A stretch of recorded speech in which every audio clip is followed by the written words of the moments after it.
세상에 떠도는 기묘한 괴담들. 첫 번째 이야기. 제주도에서의 무당과 저수지에 소름 끼치는 매주. 무척이나 더웠던 87년의 5월. 그 시절 나는 개였다. 국어사전에 실려 있는 단어 중 가장 좋게 표현할 수 있는 단어로 표현을 한다면 개였다. 그 무엇도 나의 목마름을 해결해 주지 못하던 시절. 이대로 집에 있다가는 목을 맬 것만 같은 알 수 없는 불안감에 몇 벌의 옷가지와 약간의 현금을 챙겨 들고 무작정집을 나섰다. 너무 자주 사라지다 보니 가족들은 어차피 신경도 쓰지 않을 거라 걱정도 되지 않았다. 강릉으로 해서 부산까지 14박 15일의 긴 방황 끝에 선배들이 제주도에서 막노동을 하면서 지내고 있다는 소식을 듣고는 무작정 찾아간 제주도. 정확치는 않으나 오후 5시 무렵으로 기억을 한다. 살짝 소나기가 지나간 회색빛 하늘. 내륙에서는 느낄 수 없는 독특한 냄새. 제주도에 도착하자마자 1년여 동안 나를 괴롭히던 두통이 말끔히 사라졌다. 핸드폰이나 삐삐도 없던 시절. 우여곡절 끝에 찾아간 선배들의 집은 북제주의 화북동으로 기억한다. 일주일간 정말 아무것도 하지 않고 술만 마셨다. 그 시절 탑동의 밤은 정말 아름다웠다. 혹시 아는 분들이 있을지. 그 시절 제주도에서 젊은 서울 남자들의 인기는 매우 좋았다. 탑동 아무 곳이나 술 한잔 마시고 있으면 제주도 여자들의 헌팅이 꽤 많았다. 지역 비하 발언이 아닌 당시 현실이었다. 그렇게 일주일을 술만 마시고 지내다 보니 수중에 현찰도 떨어지고 그렇다고 집에다 돈을 보내달라고 할 염치도 없던 터라 선배들의 막노동을 따라다니기로 했다. 막노동이라고는 해도 정확히 말하자면 대형 건물 앞에 있는 예술작품들을 설치해주는 상당히 전문적인 막노동이었다. 아침 일찍 일어나는 것만 빼고는 편했다. 비 오면 쉬고 일찍 끝나고 당시로는 내 나이엔 상당한 금액이었던 120만원의 월급. 지금과 비교하면 안 된다. 당시 120만원은 매우 큰 돈이었다. 6시에 일이 끝나면 샤워 후 탑동에서 술 한잔 마시고 45만원짜리 전셋집에 들어와 자고 운 좋은 날은 모텔로 가곤 했다. 왜 모텔로 갔냐고? 상상은 아름다운 거다. 그리고 그 당시 제주도에는 45만원짜리 전세가 진짜 있었다. 7월 초에 그 일이 있기 전까지는 정말 아름다운 도시였다. 7월 초 그때 우리 팀원 모두는 함덕 골프장 공사 현장에 투입되었다. 별다를 것 없는 일상이었다. 6시에 기상해서 밥 먹고 냉커피 한잔 마시고 소형 발전기와 용접 도구를 챙겨 들고 여기저기 다니며 용접하고 그러던 중 태풍 때문에 3일간 아무 일도 못하고 현장 숙소에서 술만 마시고 지내던 어느 날 태풍 끝자락에 아침부터 부슬부슬 비가 내리던 그날엔 바깥이 매우 소란스러웠다. 무슨 일인가 하고 나가보니 당시 우리 숙소에서 조금 떨어진 곳에 저수지 비슷한 곳이 있었다. 그런데 그 저수지의 마을 이장님 장남의 오토바이가 있고 이장의 장남은 3일째 집에 들어오지 않았다는 것이었다. 구조대와 경찰이 와서 저수지를 뒤졌는데 이장의 장남은 보이지 않는다는 것이었다. 결국 저수지의 물을 모두 빼보자고 하곤 저수지의 물을 빼기 시작했다. 다음날 오후 성인 무릎 정도까지 물이 빠진 저수지를 뒤져보았으나 이장의 장남은 보이지 않았다. 다들 한바탕 해프닝 정도로 생각하고 이장 아들도 좀 문제가 있던 터라 다들 배 타고 몰래 목포에 간 것으로 생각하자고 했다. 이장도 며칠 더 기다려보자고 나름 안심되는 얼굴로 집으로 돌아갔고 그렇게 사태는 일단락이 되는 걸로 보였다. 그로부터 5일쯤 지났을까? 그날도 추적추적 내리는 비 때문에 일도 못 나가고 한바에서 낮술이나 한잔할까 하고 고민하던 중 다른 팀 멤버 한 사람이 저수지에서 구슬한다고 가서 구경하면서 막걸리에 떡이나 얻어 먹자고 해서 마침 딱히 할 일도 없던 우리 팀원들은 모두 저수지로 구경을 가게 되었다. 그때 가지 말았어야 하는 걸 가게 된 거다. 수십 년이 지난 지금도 그때의 기억이 팔의 닭살과 함께 생생하게 떠오른다. 무당은 나이가 상당히 많아 보였다. 한국 사람들은 매우 친절하다. 그건 제주도도 마찬가지다. 물어보지도 않았는데 잠도 자세히 설명해준다. 이장 아들이 목포에 없다면서. 이장은 분명히 저수지에 아들이 빠진 걸로 생각한다. 그런데 저수지에 물을 빼고 수색을 해도 아들이 없자 수소문 끝에 전라도 광주 쪽에서 용암 무당을 데려왔다고 한다. 저 무당이 바다에 빠져 죽은 사람들의 원한을 잘 달래주는 무당인데 어제 와서 이장 아들의 오토바이를 보더니 아들은 지금 저수지에 있다고 말했다고 한다. 이장이 저수지 물을 다 빼서 확인했다고 하자 내 말을 믿지 못하겠으면 무당이 지금 돌아가겠다고 말했다. 그 말에 이장이 그럼 우리 아들을 찾아줄 수가 있느냐? 라고 묻자 무당이 내가 찾아주겠다 해서 지금 굿을 하기로 했다고 한다. 한국 사람들은 정말 친절하지 않은가? 더군다나 처음 본 사람에게 말이다. 별다른 건 없었다. 작두를 탄다든가 돼지를 거꾸로 매단다거나 그런 것은 없었다. 그냥 흰 소복을 입고 저수지 쪽으로 조용히 방울을 흔들면서 뭐라고 주문을 외우고 있는 것 같았다. 좀 이상하다고 느낀 건 추적추적 내리던 비가 그치고 조금 강하게 불던 바람이 잦아들었다. 이런 거야 워낙에 제주도 날씨가 변화무쌍하니까 크게 개의치 않았다. 한 30분쯤 지났을까? 표주박을 저수지에 던지고는 다시 방울을 들고 5분 정도 주문을 외우는 것 같더니 무당과 동행한 젊은 남자에게 표주박을 건지라고 했다. 호기심이 발동한 우리 팀원들은 좀 더 가까이 가서 보기로 하고 최대한 무당 쪽으로 이동을 했다. 젊은 남자가 건져낸 표주박을 받은 무당이 뭐라고 하면서 이장에게 표주박을 건네자 표주박을 받아든 그 자리에서 이장이 얼굴이 하얗게 질려서 털썩 주저앉고 말았지. 주변에 있던 아줌마들은 낮은 비명을 지르며 슬금슬금 뒤로 물러나고 그러더니 무당이 젊은 남자에게 그거 가져오시게 라고 하더군. 그러자 잠시 후 젊은 남자가 그리 크지 않은 괴짝을 들고 와서는 무당에게 건네주었지. 무당이 그 괴짝을 열더니 조금 크다 싶은 메주를 꺼내어 그 메주를 그 젊은 남자를 시켜 저수지로 던지라고 하더라고. 정말 어이가 없었지. 메주라는 건 물에 닿으면 풀어지는 게 메주인데 그걸 끈으로 묶어서 저수지에 던지다니. 우린 말은 안 했지만 서로 표정으로 알 수 있잖아. 웃을 수도 없고 그래 어떻게 하나 보자 하고 끝까지 구경하기로 했지. 역시나 젊은 남자가 흰 끈에 묶인 메주를 힘껏 저수지로 던지자 무당은 방울을 흔들며 주문을 외우기 시작하더군. 아까와는 조금 다르게 몸도 살짝 떨면서 말이야. 그런데 그때 이장이 무당에게 받았던 표주박이 눈에 들어오더라고. 나만 본 게 아니고 우리 팀원 모두 본 거지. 표주박의 속에 있는 그 이상한 무엇을 보았어. 분명 사람의 머리카락 같았어. 순간 이성적으로 판단을 할 수 없는 상황이었지. 그때였어. 무당이 갑자기 큰 소리로 땡겨 라고 말했어. 저 최고 저 나이에 어떻게 저렇게 큰 소리가 나올까라고 생각하고 있을 때 너들도 같이 땡겨 라고 말했지. 순간 뭐에 홀린 듯 우리 팀원들과 다른 몇 사람들도 무당과 함께 온 젊은 남자와 함께 메주를 묶어서 던진 흰 끈을 잡아 당기기 시작했지. 보기와 다르게 끈은 두꺼운 편이었어. 그런데 더 당황스러운 건 거의 10명 정도의 남자들이 그것도 막노동에 단련된 남자들 10명이 매달렸는데 끈이 당겨지지 않는 거야. 줄다리기 할 때처럼 저수지 저 안에서 뭔가가 당기고 있는 느낌. 순간 나는 무당을 쳐다보았어. 무당은 표정에 변화 없이 말을 했어. 아무것도 생각 허덜 말고 너들은 땡기기만요. 얼마나 힘을 주었을까. 어느 순간 팽팽하던 줄이 축 늘어지면서 딸려오기 시작하더군. 우리는 아무 말 없이 계속 당겼어. 얼마나 시간이 지났을까. 사실 그리 긴 시간은 아니었을 거야. 매듭이 보이고 끈에 묶인 메주가 눈에 들어오더군. 끈을 당기던 우리는 모두 동시에 비명을 지르면서 뒤로 자빠져 버렸지. 저수지 위쪽으로 물러서기 시작했어. 도망이라는 표현이 맞을 수도 있지.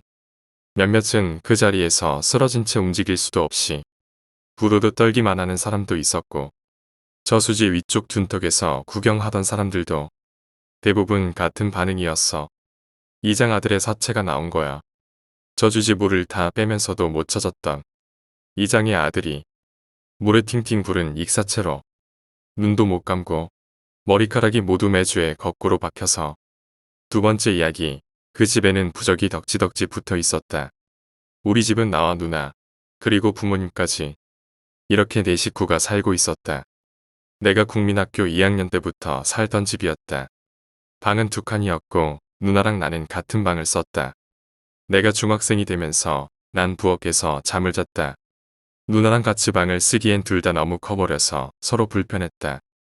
아버지는 그런 내가 안쓰러웠는지 이사를 결심하셨고 창원에 위치한 아파트로 이사를 하기로 하였다. 번화가 길 건너편의 아파트라 아실 분은 아실 거다. 매물이 싸게 나와서 아버지는 저축했던 돈과 대출 받은 돈으로 그 집을 구입하셨는데 앞에 사람들이 2년 정도 살다가 사정이 생겨서 싸게 팔고 이사를 했다고 한다. 이사 며칠 전부터 청소도 할 겸 어머니랑 누나랑 그 집을 찾았다. 벽지도 깔끔하고 쇼파랑 가구 있던 곳 밑에 먼지만 치우면 될 것 같았다. 어머니는 도배는 안 해도 되겠네라며 좋아하셨다. 정말 벽지는 사람이 살지 않은 것처럼 깨끗했다. 다만 몇 개에 못만 박혀 있었을 뿐이었다. 이사가는 집은 방이 3칸이었다.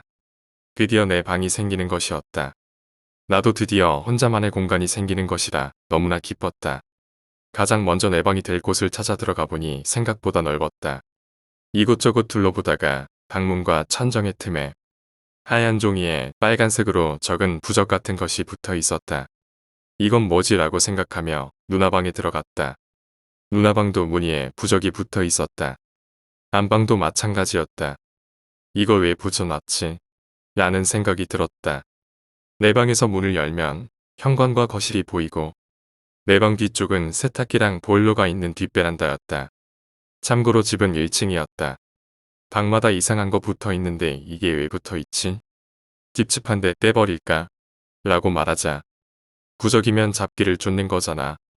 굳이 뗄 필요 있겠니? 그냥 놔둬. 라며 엄마는 대답했다. 유일하게 부적이 붙어 있지 않는 곳은 거실밖에 없었다. 그날 그렇게 청소만 하고 이틀 뒤 주말에 이사를 했다. 태어나 처음으로 침대란 걸 가지게 되었고 컴퓨터와 새 책상까지 생겨서 정말 날아갈 듯 기뻤다. 침대는 머리 쪽이 뒷베란다 쪽으로 향하게 위치를 잡았다. 침대 사이즈가 잘 맞지 않아서 그렇게밖에 놓을 수 없었다. 침대에 누우면 바로 내 방 문이 보이고 그 위에 부적이 보였다. 좀 거슬리긴 했지만 크게 개의치 않았다. 침대에 누워서 새 책상과 컴퓨터를 바라보니 언제 그랬냐는 듯이 입가에 미소가 번졌다. 그렇게 고된 이사를 마치고 첫날 밤 너무 피곤한 나머지 일찍 잠이 들었다. 얼마나 잤을까? 고양이가 우는 소리가 들렸다. 난 너무 피곤하여 혼잣말을 중얼거리고 다시 잠을 청했다. 그런데 고양이 소리는 한 마리가 아니었다. 고양이는 시간이 갈수록 모여들었다. 우리 집 1층 뒷베란다 밑쪽에 고양이들이 모여들고 있었다. 듣기 싫은 고양이 울음소리 때문에 귀를 막고 다시 잠을 청했다. 그렇게 밤에 고양이들에게 시달리다가 일어나니 이사 몸살과 피곤함이 겹쳐서 컨디션이 좋지 않았다. 이사를 했다고 친구에게 자랑을 했고 친구가 집에 놀러 왔다. 조그만한 토끼 한 마리를 들고 왔다. 친구는 선물이라고 했다. 난 슈퍼에서 라면 박스를 구해서 그 안에 토끼를 넣었고 거실에 놓아두었다. 그렇게 친구는 돌아가고 그날 밤 아버지와 어머니는 웬 토끼냐며 냄새가 난다면서 다시 가져다 주라고 후대게 야단을 치셨다. 난 순순히 그렇게 하겠다고 말씀을 드리고 친구에게 토끼를 보내줄 생각이었다. 그날 밤은 고양이 울음소리가 들리지 않았다. 다음날 아침 난 박스 안을 보고 너무 놀랬다. 토끼가 죽어 있었다. 토끼를 잡았을 때 마치 돌처럼 딱딱하게 굳어 있었다. 토끼 시체를 땅에 묻고 찝찝한 마음에 집으로 돌아와 현관문을 열려고 하는데 집안에서 여자들이 수근거리는 소리가 들리고 있었다. 엄마 친구들이 놀러왔나? 라고 생각하며 현관문에 키를 꽂았다. 갑자기 떠들던 소리가 뚝 하고 끊겼다. 난 문을 열지 않았다. 그렇게 문 앞에 서 있었다. 순간 다시 제잘거리는 소리가 들리기 시작했다. 분명 여자 목소리인데 무슨 말을 하는지 도통 알아들을 수가 없었다. 난 키를 돌리고 안으로 들어갔다. 다시 집안은 조용했다. 아무도 없었다. 소름이 돋았다. 하지만 대수롭지 않게 생각하려 노력했다. 그날 밤 가족들과 식사를 하고 컴퓨터를 하다. 어느덧 11시가 되었다. 혼자 다음 날에 학교 시간표를 보며 책을 챙기고 자리에 누웠다. 얼마나 지났을까? 고양이 소리가 들리기 시작했다. 듣기 싫은 고양이 소리. 난 쫓아내야겠다고 생각을 하고 부엌에서 어머니가 이사하면서 버리려고 모아둔 옛날 수저랑 젓가락을 모아둔 곳에서 숟가락을 하나 들고 뒷베란다로 나가 창문을 열었다. 고양이 한 마리가 다소곳이 앉아서는 우리 집을 바라보며 야옹거리고 있었다. 고양이한테 소리를 쳤다. 솔직히 고양이를 원래 싫어했지만 밤에 번뜩이는 눈으로 날 쳐다보는데 굳이 숟가락을 던져서 내쫓고 싶지는 않았다. 소리치면 도망가겠지라고 생각했다. 하지만 고양이는 가만히 앉아서 아무렇지 않게 소리내고 있었다. 그래서 나는 있는 힘껏 숟가락을 던졌다. 난 겁만 주려고 했는데 고양이 머리에 정통으로 맞아버렸다. 고양이 특유의 그 찢어지는 듯한 고음을 내며 옆으로 넘어지더니 바로 다시 일어났다. 무슨 일이 있었냐는 듯 머리에 피를 흘리며 날 쳐다보는 건지 우리 집을 보는 건지 모르겠지만 다시금 울기 시작했다. 그때 저기 끝에서 고양이 두 마리가 설렁설렁 걸어와서 그 고양이 옆에 나란히 앉더니 무서운 눈으로 쏘아보며 같이 울기 시작했다. 피 흘리면서도 울어대는 그 고양이들 때문에 약간의 두려운 마음도 있고 고양이 때문에 부모님을 깨웠다간 왠지 욕먹을 것 같기도 하고 찝찝한 마음을 뒤로하고 침대로 와서 누웠다. 그렇게 눈을 감고 얼마나 지났을까? 잠이 들었다. 꿈속이다. 근데 나는 내 방의 침대 위에 누워있다. 정말 신기했다. 내가 지금 꿈을 꾸고 있다는 걸 알 수가 있었다. 난 똑같이 내 방 침대 위에서 잠을 깼고 원래 사람이 꿈을 꾸면 진짠지 꿈인지 구별을 못하는데 그땐 내가 꿈을 꾸고 있다는 걸 확실히 알 수 있었다. 뭐 때문인지 난 일어나 내 방의 방문을 열었다. 난 얼어붙었다. 거실에는 관이 하나 놓여 있었다. 난 멍하니 서서 그 관을 쳐다보았다. 얼마나 지났을까? 관 뚜껑이 스르르 열리더니 웬 여자 한 명이 정말 힘겹게 관에서 나오는 게 보였다. 검은 원피스를 입고 일어선 그녀는 거실에서 두리번거리며 뭔가를 찾고 있었다. 그녀가 내 방 쪽을 바라볼 때 난 그녀의 얼굴을 볼 수 있었다. 웃고 있었다. 허나 그녀는 바로 고개를 돌리며 뭔가를 찾고 있었다. 내가 안 보이는 게 분명했다. 나는 내 방에서 계속 그녀를 쳐다보고 있었다. 그녀는 계속 뭔가를 찾고 있었다. 근데 그 웃는 모습은 얼굴이 미동도 하지 않았다. 마치 탈을 쓴 것처럼 말이다. 억지로 지어내는 미소. 그 표정은 한순간도 변하지 않았다. 거실을 계속 돌아다니는 그 여자. 그때의 그 공포. 나를 보지는 못하지만 난 그 공포를 잊을 수가 없다. 그렇게 얼마나 지났을까? 난 잠에서 깼다. 참 더러운 꿈이다. 말 그대로 기분도 더럽고 짜증이 났다. 그렇게 학교를 다니면서 간간히 고양이 소리를 들으며 이젠 익숙해지던 2달 정도 지났을 무렵 그날 밤도 난 꿈을 꿨다. 그 더러운 꿈이었다. 난 똑같이 꿈속에서도 내 방에 있었다. 그날 역시 난 그것이 꿈이라는 것을 바로 알았고 난 내 침대 위에 있었다. 설마 있겠어. 없을 거야. 난 내 방 문을 조금 열고 빼꼼히 거실을 쳐다봤다. 관은 없었다. 하지만 그 여자는 있었다. 그때와 똑같은 표정이었다. 여전히 거실을 배회하고 있었다. 그러더니 갑자기 부모님 방 앞으로 천천히 걸어가더니 문 앞에 달라붙어서 한참을 있었다. 얼마나 있었을까? 다시 뒤를 돌아 누나방 쪽으로 걸어가기 시작했다. 누나방 쪽으로 가는데 내 방 시야에서는 누나방의 방문이 보이지 않는다. 그래서 난 궁금한 마음에 내 방문 밖으로 머리만 살짝 내었다. 그 여자는 누나방 방문에 붙어 여전히 서 있었다. 그 순간 그 여자와 내가 눈이 마주쳤다. 처음 보았다. 그녀의 표정이 변하는 것을 말이다. 그녀의 입꼬리가 살짝 올라갔다. 내가 보이는 거다. 라고 바로 알아챘다. 그리고는 환희에 찬 미소로 내 방 쪽으로 마치 일본 기모노를 입는 여자들이 걷는 걸음으로 내 방 쪽으로 난 너무 놀라서 잡고 있던 문고리를 놓치며 내 방 안쪽으로 넘어졌다. 그녀는 내 방의 방문트 앞에 서서 들어오지는 않고 그 짜증나는 표정으로 아무것도 움직이지 않고 눈동자만 계속 돌리고 있었다. 뭔가를 찾고 있는 것 같았다. 미친 듯이 눈동자를 돌리고 있었다. 난 너로서 아무것도 할 수가 없었다. 그렇게 눈동자를 굴리던 여자는 다시 입꼬리를 내리며 억지 미소를 띠면서 다시 거실을 돌고 있었다. 난 기어가서 문고리를 잡고 문을 닫았다. 식은 땀으로 범벅이 된 채 난 잠에서 깼다.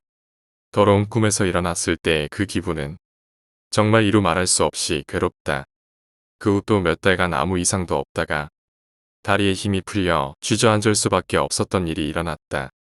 그렇게 한동안은 그 여자의 꿈은 꾸지 않았다. 어머니는 그 당시 보험회사를 다니셨고 아버지는 모 대기업을 다니시며 두 분 다 바쁜 맞벌이 부부였다. 그런 꿈 이야기를 한다 해도 공부나 하라며 잔소리가 날아올 게 뻔했다. 아버지는 그때 노키아 휴대폰을 가지고 계셨다. 그 당시 휴대폰은 130만 원 정도 했었고 어디에서나 전화를 할 수 있다는 것에 무지 신기하고 그런 휴대폰을 가지고 다니는 아버지는 왠지 멋져 보였다. 아버지가 퇴근하고 밥을 먹고 아버지는 산책을 하신다고 밖으로 나가셨다.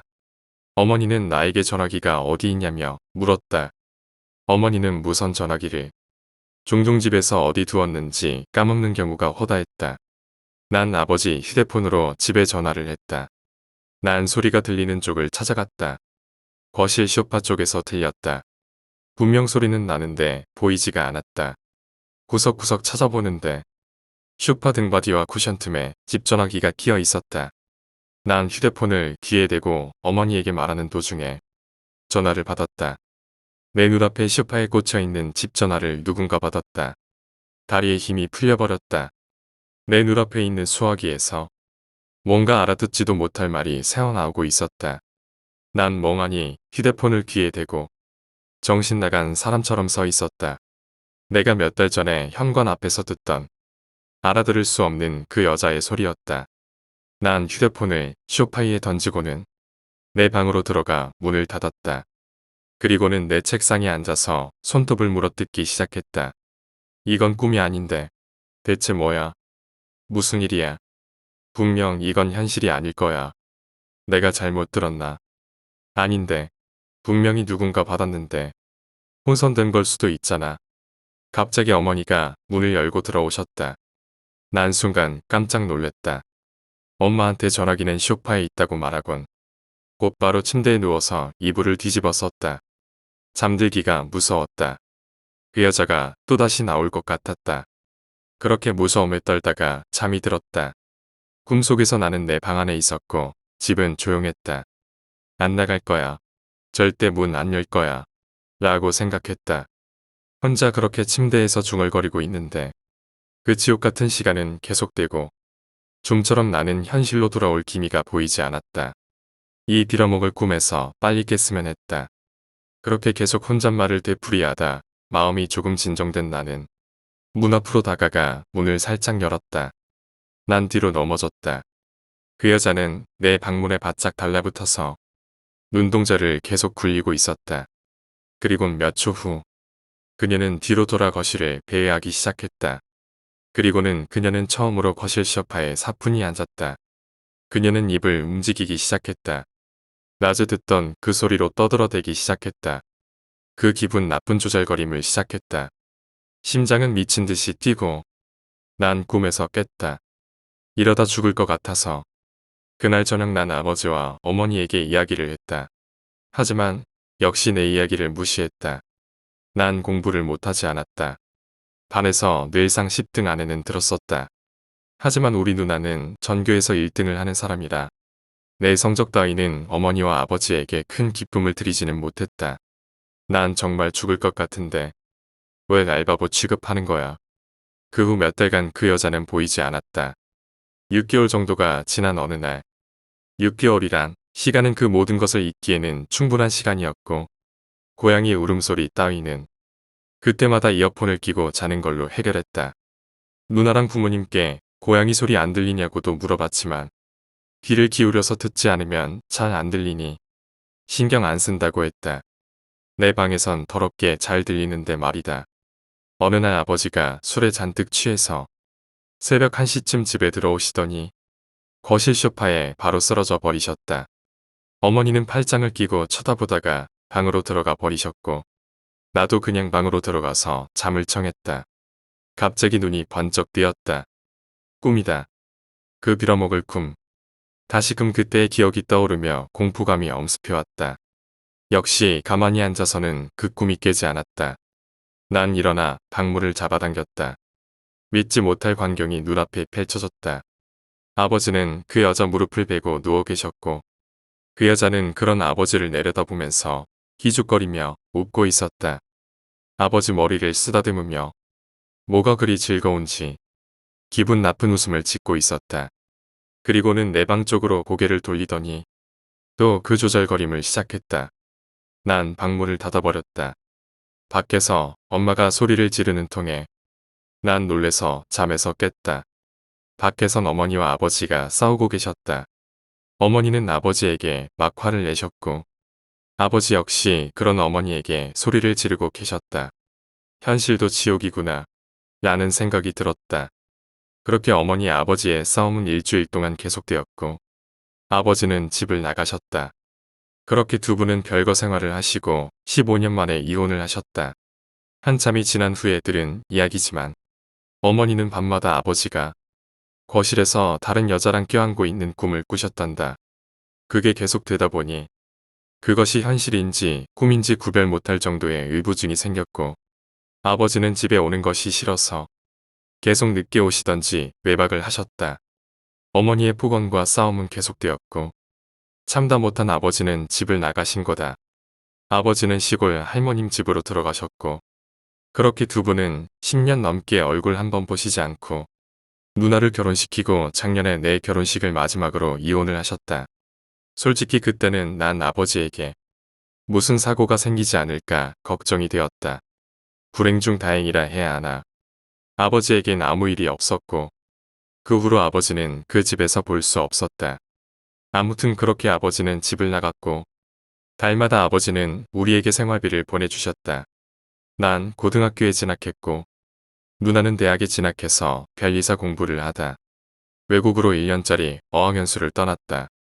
집에는 어머니랑 나 둘뿐이었다. 집에 혼자 있는 시간은 많아졌다. 어머니가 어느 날 너도 혼자 있고 심심할 텐데 우리도 개 한 마리 키울까? 라고 말했고 나도 심심하고 혼자 있을 때 기분도 찝찝하고 있으면 나쁘지 않을 것 같았다.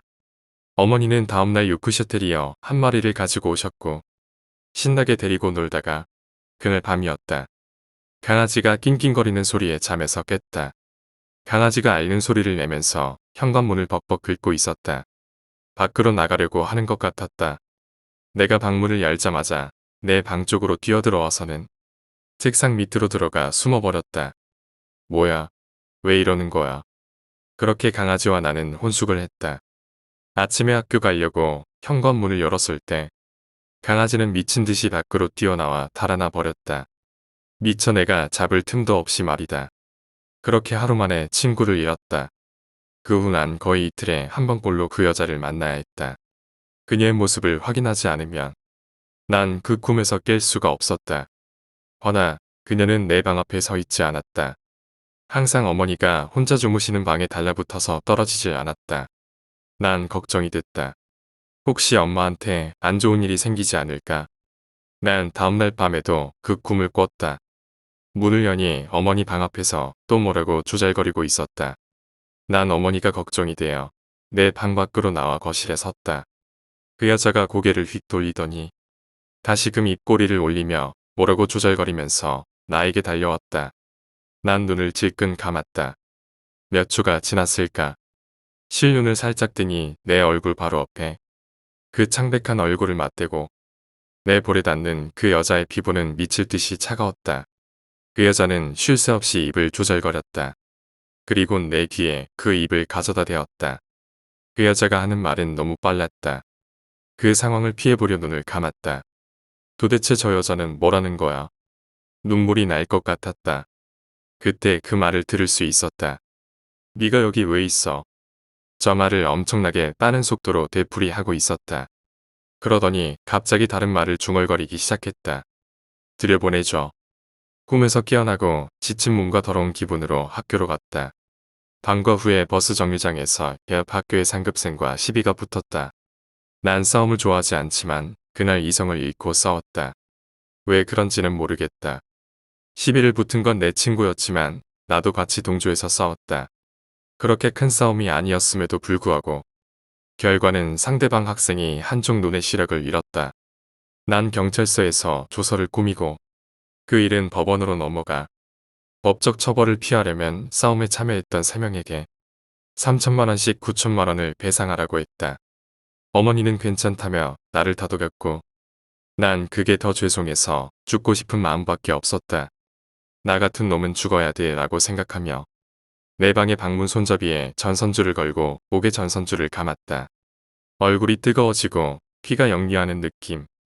순간 문 밖에서 찢어질 듯한 웃음소리가 들려왔다. 정신이 번쩍 들었다. 난 방문 손잡이를 붙잡고 감긴 전선줄을 풀고 깊은 숨을 토해냈다. 어머닌 그 집을 시세보다 1,000만 원 낮춰서 급처를 하고 3천만 원을 합의금으로 주었다. 난 학교를 자퇴해야만 했고 다른 집에 전세로 이사를 갔다. 그렇게 난 그 집과의 악연을 마무리했다. 그리고 일주일 후 우리가 집을 판 사람에게서 어머니에게 연락이 왔다. 우편물이 자꾸 이쪽으로 온다고 우편물을 찾아가라고 했다. 어머니는 나에게 찾아오라며 시켰고 하루 이틀 미루다가 그 근처에 갈 일이 생겨서 그 지랄 같은 집으로 갔다. 배를 눌러도 인기척이 없었다. 한참 배를 누르는데 옆집 아주머니가 장을 보고 오시는 길이었다. 어쩐 일로 여기 왔냐고 묻자 우편물 좀 찾아가라 해서 찾으러 왔어요 라고 대답했다. 하지만 그 집에 사람이 없을 거라고 했다. 이틀 전 밤에 난리가 났었다고 한다.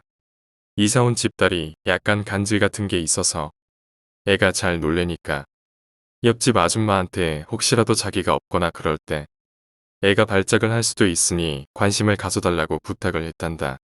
그리고 이틀 전 낮에 옆집이 시끄럽길래 찾아가니까 집을 좀 손본다고 시끄러울 거라고 양해를 해달라고 했다고 한다. 그리고 다음날 새벽에 앰뷸런스가 와서 그 애를 태워나갔다고. 실려나가는데 눈이 뒤집혀서 입에 거품을 물고 실려나갔다고 말했다. 난 소름이 돋았다. 그냥 거기 서 있는 것도 싫어서 옆집 아줌마한테 인사를 하고 나오는데 그 집 바로 밑쪽에 쓰레기들이 잔뜩 쌓여 있었다. 찢어진 장판과 널브러진 벽지. 그런데 널브러진 벽지 사이에 내 방문 위에 붙어있던 부적이 있었다.